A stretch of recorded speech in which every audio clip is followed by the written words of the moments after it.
Hi everyone, welcome to our first group live. We are a bunch of entrepreneurs who have certain experience in the creative industries, and we've all come together to basically try and pull our experiences together to help young people and entry-level talent enter the creative industries.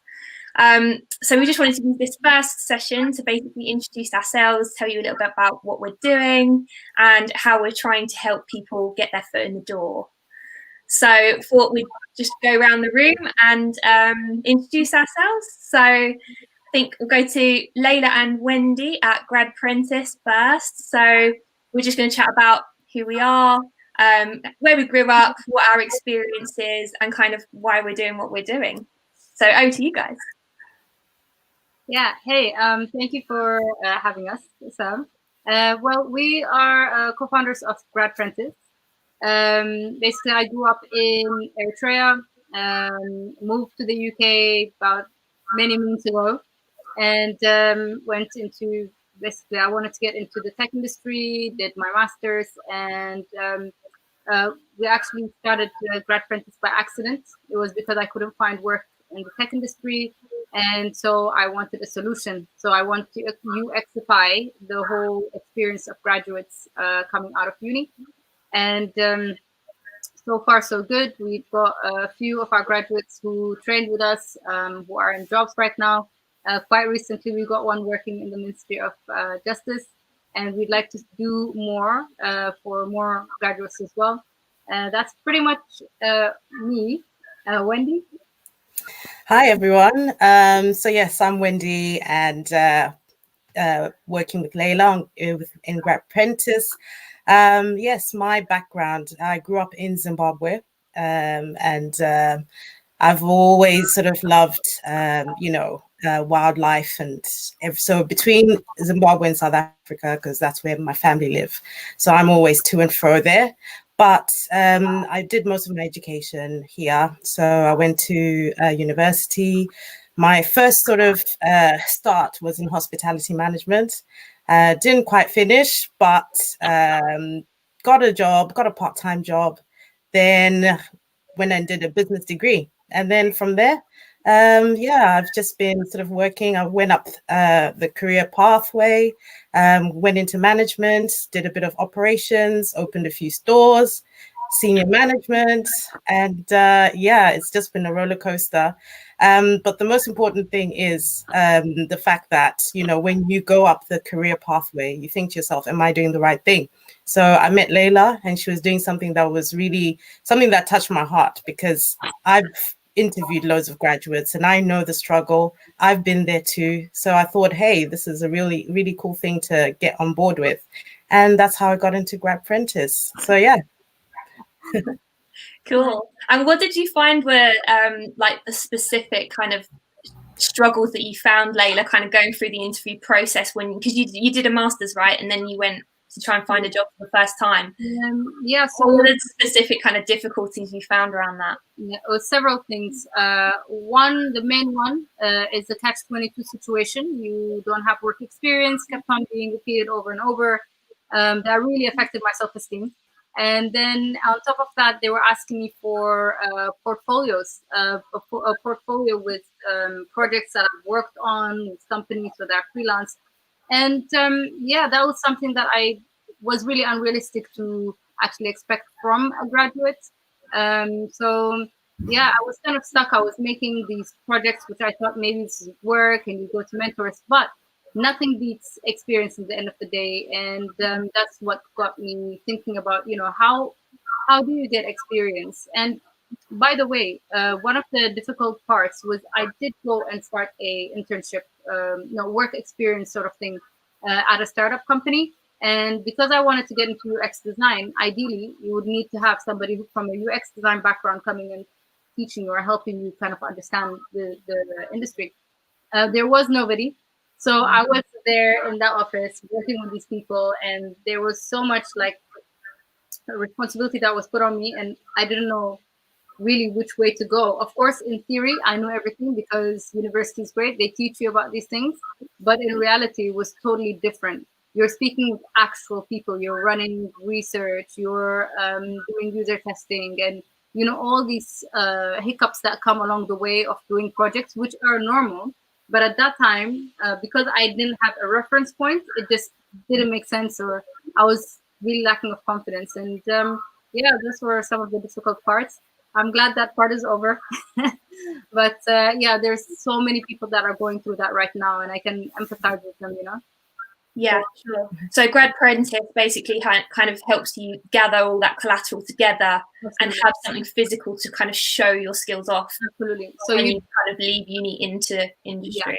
Yeah. So for Gradprentices, they would be joining us, and they would be working on real projects that will be led by industry experts who will be guiding them complete the project, and then it will be live, and they will be showcasing it in their portfolios, which we will be helping them develop as well. It's a testament, like a lot of the graduates that come to us, they're so motivated and they want to get to the next level. So yeah, and they're getting the job. It's great. Yeah, perfect. So how about you, Loren-Jai? How did you kind of get started? What was your journey? So I grew up in London, studied in Surrey, so Epsom, and I actually studied fashion design. So going from studying fashion design to now running a talent management agency. Apologies for the noise if you can hear anything. But yeah, so I started the company off the back of a struggle that I found myself in third year. So I did my final major project, designed a collection, 6-outfit collection, and then realized that I didn't have a photographer, I didn't have a makeup artist, I didn't have a hairstylist. And I think it was about maybe 3 weeks until the deadline of handing in all this physical documentation of my project. But I had no one to help me to get it to that final stage. So luckily, I lived with some amazing housemates who had those skills, but not everyone's fortunate to have that. So I went from struggling to being able to fill that struggle with my housemates. Although it was still a struggle, finding models that actually cancelled 24 hours before the shoot, which was absolutely horrendous. But thank God for Facebook. Found some models that actually wanted some pictures for their own portfolio, so they were happy to kind of connect and get those done the next day. But it shouldn't have to be like that. And when you go online and trying to find people to work with, you don't know their skills, you don't know if the picture that you can see is their actual work. So I wanted to be able to eliminate that uncertainty and be that middle person. So if a fashion designer wanted to work with a photographer, I would make sure that photographer's work is the photographer's work, and they can actually produce that again for someone else. Like obviously it's a different project, but the same sort of standard, in order to get that fashion design to that final outcome. So that's kind of where I started, and this was in 2017. The business, the foundations of it started in 2016, and obviously now we're in 2020. So the business has grown, which is amazing. What we're doing now is kind of managing talent, different types of talent as well. So models, actors, makeup artists, anyone that hasn't really got that experience in the industry and wants to get into, let's say, commercials or photo shoots, but doesn't normally have that opportunity to do it. So I work with people very closely. I'm very personable. So Industry Haus is a person-led service. It's not something that you can just do online and do by yourself. There's very much steps you have to go through in order to get to that final outcome. I've actually just been working with a few actors and a few models, and we just saw the Samsung commercial come out last week or the week before, and also the Burna Boy and Stormzy music video. We worked on that as well. So it's a gradual process. Everyone goes through different experiences, but that's basically how we help people to get to what they want to do in the industry. That sounds really cool, and especially as you say about the whole reliability aspect as well, and just being able to kind of connect people that you know are gonna show up and and deliver on like their end of the bargain sort of thing, and especially networking as well in the current climate and stuff. It sounds like a bit of a lifesaver kind of service that you provide in that respect. So yeah, that sounds great. So yeah, do you and you work more kind of, is it photography, acting, makeup, fashion, all those kind of areas? Yeah, so all the kind of like the behind the scenes and in front of the camera stuff is what we work on. So actors, models, fashion designers, makeup artists, hairstylists, photographers, videographers, and also like people. Let's say someone was like, "Oh, I want to be a model," but never has had that pathway to come across.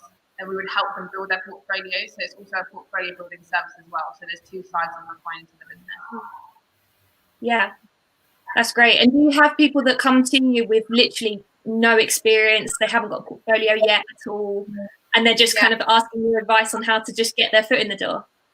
Yeah, so we have people that come with absolutely nothing sometimes, and it's very much like a building service, building those, just having those blocks to like work through, and then once we get past that process, then we can eventually get them to put them forward for roles, because we can't put anyone forward for a role if they don't have a portfolio. Otherwise, we just put it out there with like fresh air. And obviously, going through the industry ourselves, we know that doesn't work. So I'm just trying to make sure that people come with the full package for those particular jobs, and seeing what the jobs want and knowing what the people have, and to be able to like bridge that gap. Yeah, cool. I guess that kind of all comes full circle into what I'm trying to do with Tern Heads then, really, because so Tern Heads is basically a platform that I guess when the students have gone through that process with you guys, kind of creating their portfolios and stuff, Tern Heads is sort of a platform where hopefully then people can share that work, you know, all their talents that they've kind of been able to pull together and showcase.